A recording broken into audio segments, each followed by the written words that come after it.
नमस्कार मंडळी, अलकास किचनमध्ये तुमचं स्वागत आहे। तर आज मी तुम्हाला भरलेला दोडक्याची रस्सा भाजी कशी बनवायची ते दाखवणार आहे। व्हिडिओ शेवटपर्यंत बघा। मी 2 दोडके घेतलेले आहेत। आधी तर त्याच्या आपण शिरा काढून घ्यायचे आहेत आणि शिरा काढताना अशा अलगद वरचे वरच काढायचे, जास्त घासून नाही काढायचे, नाहीतर मग दोडका आपण चिरतो त्याचे तुकडे करून घेतो ना, त्यावेळेला मग दोडका तुटू शकतो। म्हणून असं अलगद वरचे वर त्याच्या शिरा काढून घ्यायचे आहेत। अशा पद्धतीने शिरा काढून झाल्या की दोडक्याचे मागचा आणि पुढचा देठ आपण कापून घ्यायचा आहे।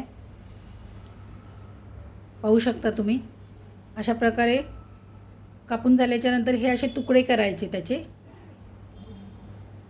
दोडक्याचे असे तुकडे करून घ्यायचे। तुकडे करून झाल्याच्या नंतर असा दोडका धरून बरोबर मधोमध आपण वांगी कशी चिरतो अशा प्रकारे मधोमध चीर पाडून घ्यायची। जास्त खालपर्यंत पण चिरायचं नाही, नाहीतर त्याचे तुकडे पडतात, कारण दोडका कोवळा आहे ना, त्याच्यामुळे। झालेला आहे दोडका आपला कट करून। आता पाणी टाकून स्वच्छ धुवून घ्यायचं आहे। शिरा काढल्यामुळे त्या शिरा राहतात ना काही काही तशाच, म्हणून दोडका धुवून घ्यायचा आहे। आता हे वाटण मी तयार करते। खोबरं, लसूण, आलं आणि जिरं हे मिक्सरच्या भांड्यात टाकायचं आहे। कोथिंबीर टाकायची आणि पाणी न टाकता ह्याचं जाडसर असं वाटण तयार करून घ्यायचं आहे, अशा पद्धतीने। आता एका ताटामध्ये मी शेंगदाण्याचा कूट घेते 1 वाटी। त्याच्यामध्ये हे हिरवं वाटण, खोबऱ्याचं आपण जे वाटण तयार केलेलं आहे ते टाकायचं आहे।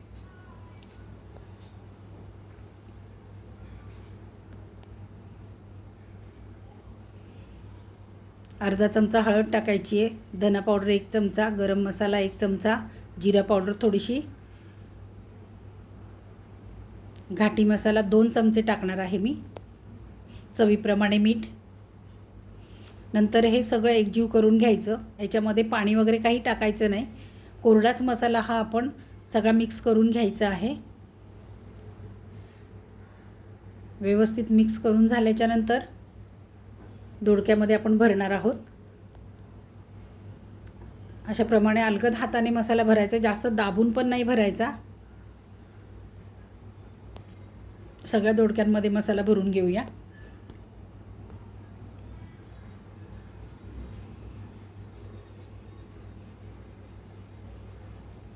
पाहू शकता कसा मसाला भरते ते मी। मसाला भरून झालाय दोडक्यामध्ये। आता आपण फोडणी देऊया।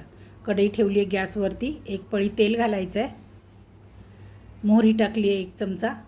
मोहरी तडतडली की मग जिरं टाकायचं, कढीपत्ता, हिंग टाकायचं थोडंसं। आता त्याच्यामध्ये आपण भरून घेतलेले दोडके टाकूया तेलामध्ये, आणि हा शिल्लक राहिलेला मसाला आहे तो पण त्याच्यामध्ये टाकायचा आणि सगळं तेलामध्ये व्यवस्थित परतून घ्यायचं आहे। आणि हा कोरडा मसाला असतो, त्यामुळे तो करपू नये म्हणून हे थोडंसं पाणी टाकून आपण तो मसाला सगळा शिजवून घेणार आहोत। आधी झाकण ठेवायचं आता आणि 1-2 मिनटं वाफ काढून घ्यायची। मस्त तेल सुटलेलं आहे मसाल्याला, पाहू शकता तुम्ही। आता याच्यामध्ये आपल्याला किती रस्सा हवा त्याप्रमाणे पाणी टाकायचं। गरम पाणीच करून टाकायचं, थंड पाणी टाकायचं नाही, चव जाते त्याने भाजीची। झाकण ठेवून आपण 3 ते 4 मिनटं दोडका शिजवून घेणार आहोत। पाहू शकता दोडका शिजलेला आहे, मस्त तरी पण आलेली आहे वरती। भाजी आपली तयार झालेली आहे। वरून कोथिंबीर टाकायची। दोडक्याची भाजी तयार झालेली आहे। व्हिडिओ आवडला तर लाईक करा, शेअर करा आणि माझ्या चॅनलला सबस्क्राईब करा। धन्यवाद।